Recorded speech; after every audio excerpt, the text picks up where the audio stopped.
എല്ലാത്തിനും ഒരു പരിമിതിയില്ലേ? നമ്മൾ എല്ലാ ആളുകളുമായി സംസാരിച്ച് ചർച്ച നടത്തി എല്ലാവരുടെയും പിന്തുണയോടുകൂടി അല്ലാതെ പാർട്ടി കൊണ്ടുപോകാൻ പറ്റുമോ? ഇത്രയും വലിയൊരു പൊളിറ്റിക്കൽ പാർട്ടി എങ്ങനെ കൊണ്ടുപോകുന്നത്? എല്ലാ ആളുകളെയും പിന്തുണ വേണ്ടേ? എല്ലാവരുടെ പിന്തുണയും ഉണ്ടാക്കണം. അത് നിർത്തിക്കൊണ്ടുപോവുക എന്നത് നേതൃത്വത്തിൻ്റെ ഉത്തരവാദിത്തമാണ്. നമ്മുടെ കോൺഗ്രസിൻ്റെ നേതൃത്വത്തിന് അതിൻ്റെ കഴിവും പ്രാപ്തിയുമുണ്ട്. അവരത് ഏറ്റെടുത്തിട്ടുണ്ട്. അവർ നടത്തിക്കോളും.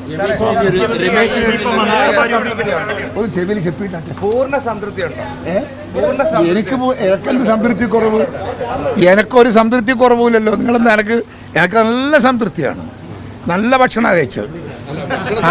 നല്ല ഭക്ഷണം.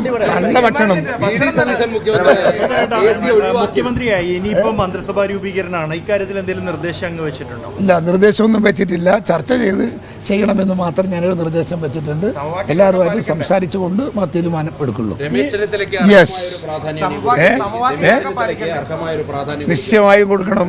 ഞാൻ നേരത്തെ പറഞ്ഞതാണ്, അദ്ദേഹത്തിന് അർഹമായ സ്ഥലം കൊടുക്കണമെന്ന് ഞാൻ പറഞ്ഞിട്ടുണ്ട്. പാർട്ടി അത് പരിഗണിക്കും, ഉറപ്പായിട്ട് പരിഗണിക്കും.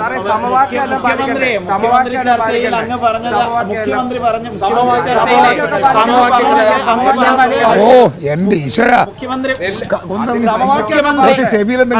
മുഖ്യമന്ത്രി ആര് വേണമെന്ന ചോദ്യത്തിൽ അങ്ങ് പറഞ്ഞത് വി ഡി സതീശൻ അത് പരിഗണിച്ചില്ല. മന്ത്രിമാരാര് എന്നതിൽ അങ്ങ് പറയുന്നത് പരിഗണിക്കണം. ഞാൻ ആർക്കു വേണ്ടിയും പറഞ്ഞിട്ടില്ല.